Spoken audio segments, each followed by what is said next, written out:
जरा सोचिए, मैं कौन हूँ, मैं कहाँ से आया हूँ और क्यों जिंदा हूँ। यही सवाल इंसानों को बाकी सब जीवों से अलग बनाता है।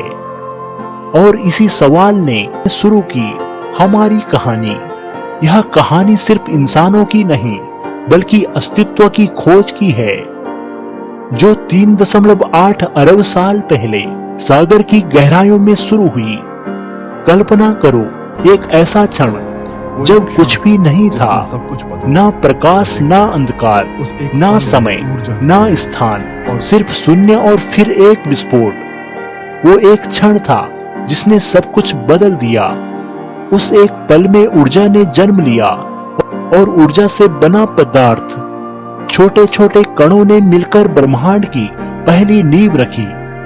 लेकिन एक सवाल जो हर इंसान के मन में कहीं ना कहीं उठता है, वो विस्फोट हुआ कहाँ?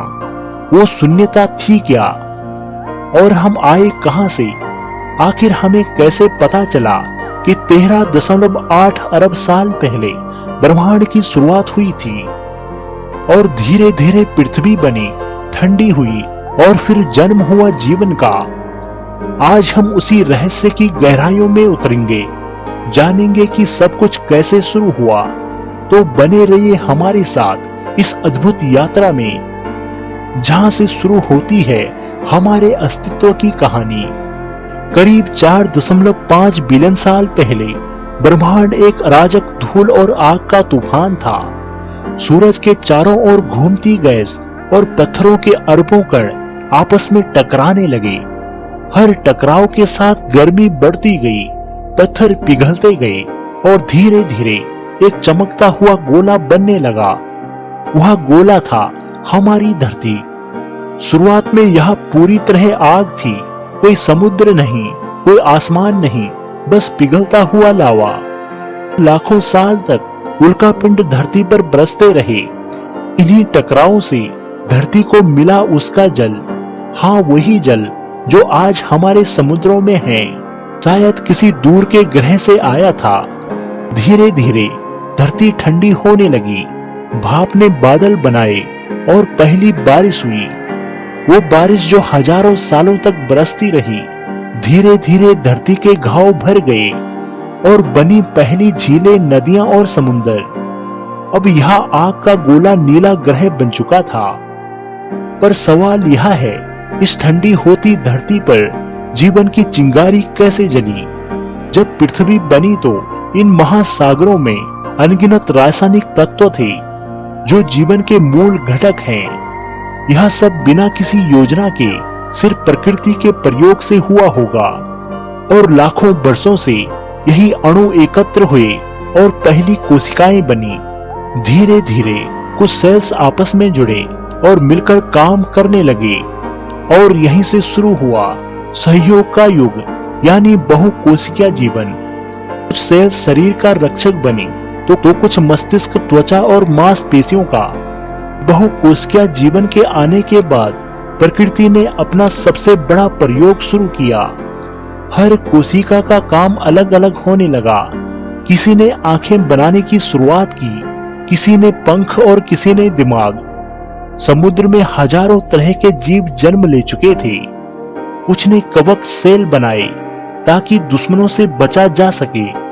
कुछ ने तैरने की गति बढ़ा ली ताकि शिकार कर सके।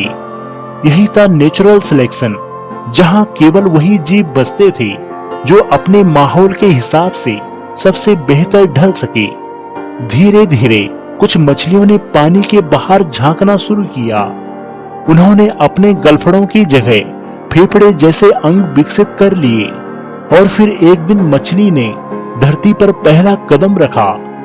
यही थे उभयचर, जो पानी और जमीन दोनों जगह रह सकते थे। लेकिन जमीन पर रहना आसान नहीं था। धूप, हवा, तापमान सब कुछ नया था। तो प्रकृति ने कुछ जीवों को मोटी चमड़ी और अंडे देने की क्षमता दी। बने रेप्टाइल्स, फिर विशाल रूप लेने वाले जीव पैदा हुए। सोर्स ने लगभग 16 करोड़ सालों तक धरती पर राज किया था। डायनासोरों के साथ ही कुछ छोटे गर्म खून वाले जीव भी पल रहे थे, जिन्हें हम कहते हैं मैमल्स, यानी स्तनधारी जीव। उन्होंने सीखा अपने बच्चों को दूध पिलाना, उन्हें गर्म रखना और समूह में रहना। यही छोटे जीव बाद में धरती के नए शासक बने और फिर लगभग 6.6 करोड़ साल पहले आसमान से एक विनाशकारी उल्का पिंड गिरा। डायनासोरों का साम्राज्य मिट गया। वही पल स्तनधारियों की दुनिया के जन्म का कारण बना, यानी अंत भी एक नई शुरुआत थी। लेकिन क्या आपने कभी सोचा है, जब डायनासोर करोड़ों साल पहले धरती पर घूमते थे तब इंसान तो था ही नहीं। फिर हमें कैसे पता चला कि वो वाकई मौजूद थे? सी आंखें थी जिन्होंने यह युग देखा होगा? कौन सी किताब थी जिसमें लिखा था उनका इतिहास? असल में यह जवाब धरती खुद देती है। धरती की हर परत जैसे किताब का एक पन्ना है, जहां वक्त ने अपनी कहानियां लिखकर छोड़ी है। जैसे जैसे समय बीतता गया, मर चुके जीवों के शरीर मिट्टी में दबते गए और लाखों सालों में वे धीरे धीरे पत्थरों में बदल गए। इन्हें ही हम फॉसिल्स कहते हैं। कुछ फॉसिल्स सिर्फ हड्डियां हैं। आज तक वैज्ञानिकों को दुनिया भर में लगभग 700 से ज्यादा डायनासोर प्रजातियों के फॉसिल्स मिल चुके हैं। इनमें से कुछ इतने विशाल हैं कि अकेले हड्डी किसी इंसान से बड़ी है। लेकिन यह हड्डियां इतने करोड़ों सालों तक बची कैसे रही?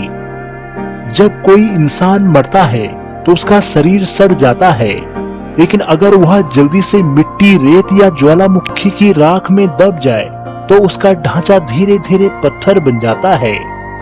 मिट्टी के अंदर दबा हुआ ऑक्सीजन और बैक्टीरिया से सुरक्षित रहता है और लाखों सालों बाद वही बन जाता है एक फॉसिल्स। यह धरती के टाइम कैप्सूल हैं जो अरबों साल पुराने रहस्य संभाले बैठे हैं। कभी सोचा है इस धरती पर सिर्फ इंसान ही क्यों बचे? कोई और बुद्धिमान जानवर है जो सोच सके, बोल सके, सपने देख सके? क्या शुरू से ही सिर्फ हम थे? तो यह है कि हम इंसान कभी अकेले नहीं थे। हम तो उस परिवार के आखिरी सदस्य हैं जिस परिवार में कभी कई मानव प्रजातियां एक साथ रहती थी। जैसे ही मनुष्यों के भी कई रिश्तेदार हैं, वह भी इंसान जैसे दिखते हैं, पर थोड़ा अलग था। कोई ताकतवर, कोई समझदार, कोई ठंड में जीने वाला। जंगलों में यही था मानव परिवार का युग। करीब 20 लाख साल पहले अफ्रीका की धरती पर इवॉल्व हुआ होमो हैबिलिस, यानी ऐसा जीव जिसने पहली बार पत्थर को औजार बनाया। वो ना बोल सकता था, ना लिख सकता था, लेकिन उसने दुनिया बदलने की दिशा तय कर दी। यहीं से इंसान का सफर शुरू हुआ, औजार से सभ्यता तक।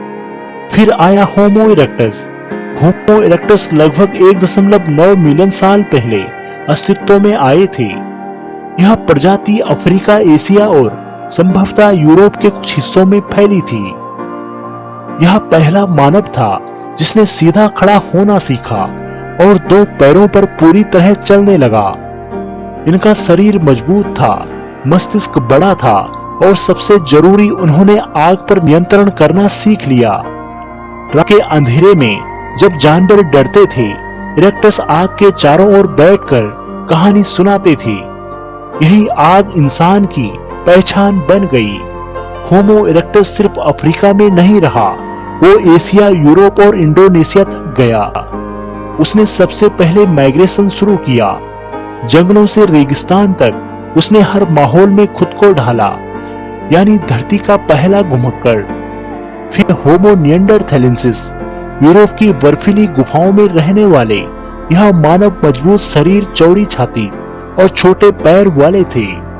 इनके पास हथियार थे, शिकार करने की रणनीति थी और शायद भावनाएं थी, क्योंकि हमें गुफाओं में इनके दफन किए हुए सब मिलते हैं।